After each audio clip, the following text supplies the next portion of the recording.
Normalde hep çıkma Gopo'da bir akımızdan dadısına maşını sokup itipla. Yakın lay toşuyduğun bir maşın var mı da ayınlıp bana da. Sürlük sana okşaydığı. Kapak sürlük bana da açta bir maşın. Desvitip 750 milyon pul verdi bununla. Vay. Cağıstayda vul olup gitti bu gep. Öldü yani bu adam. Çoğunluğa şu gepten diyor. Gopo'nun odasına kara. Bir maşın desvitip de bikattın bikağa 750 milyon pul yürüttü. Umay pulma o. O bikattın bir yerem de buradan ülü olsa. Oy Allah'ın arsızım şu gep. Hey, Gopo'nun tasma deşe hoşal diye düşünmüyorum ki. Gopo'nun tasma başta çıktı yakın. Çok başı dese bir.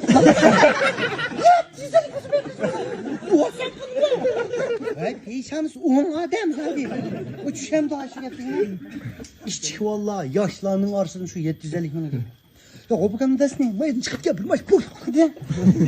Yetti ona ya. 750 milyon cuma bu. Teli adam da. Ya vul etti. Bir gün kancan şey olaydı bir dükkan kırsam işkisi mes dükkan işçi uyup gitip de mes. O çıkan diye atacağına. Ya Gopo'nun tasma şu.